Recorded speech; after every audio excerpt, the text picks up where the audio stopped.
আজকে আমরা দেখব নতুন Oppo K14X 5G। চলুন দেখে নেই এই ফোনটি আসলে কতটা ভালো এবং কিনা উচিত কিনা। প্রথমে কথা বলি ডিজাইন নিয়ে।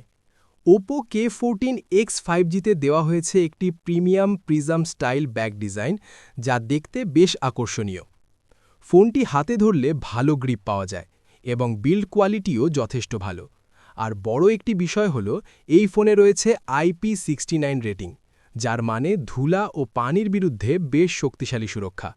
এই ফোনে থাকছে 6.75 ইঞ্চি HD+ LCD display, 120 hertz refresh rate, সর্বোচ্চ 1125 নিটস ব্রাইটনেস।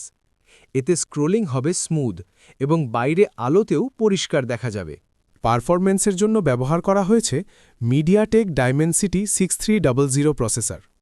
এর সাথে রয়েছে শক্তিশালী CPU কোর, যা দৈনন্দিন কাজ যেমন social media, video streaming, multitasking, মাঝারি গেমিং সহজে হ্যান্ডেল করতে পারে। এই ফোনের অন্যতম বড় আকর্ষণ হল 6500 mAh ব্যাটারি এবং 45 watt SuperVOOC fast charging. Official তথ্য অনুযায়ী দীর্ঘ সময় ভিডিও দেখা এবং গেমিং সাপোর্ট করে। এছাড়া রয়েছে রিভার্স চার্জিং ফিচার। ক্যামেরা সেকশনে রয়েছে 50 MP AI rear camera.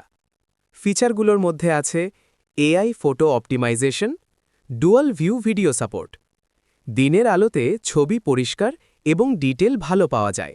Oppo K14X 5Gতে রয়েছে 8GB RAM, যা মাল্টিটাস্কিং ও দৈনন্দিন ব্যবহারে খুবই স্মুথ পারফরম্যান্স দেয়। একসাথে অনেক অ্যাপ চালালেও ল্যাগ কম হয়। স্টোরেজ হিসেবে আছে 256GB, ফলে ছবি, ভিডিও, গেম ও অ্যাপ রাখার জন্য পর্যাপ্ত জায়গা পাওয়া যায়। ফোনটি চলে ColorOS 15-এ, অ্যান্ড্রয়েড 15 ভিত্তিক। এতে রয়েছে দীর্ঘমেয়াদী সফটওয়্যার অপটিমাইজেশন এবং ফ্লুয়েন্সি প্রোটেকশন। সব মিলিয়ে Oppo K14X 5G একটি ব্যালেন্সড স্মার্টফোন। বড় ব্যাটারি, স্মুথ 120 হার্জ ডিসপ্লে, ভালো পারফরম্যান্স, AI ক্যামেরা। যারা বাজেটের মধ্যে ভালো ব্যাটারি ফোকাসড ফোন খুঁজছেন, তাদের জন্য এটি ভালো অপশন হতে পারে।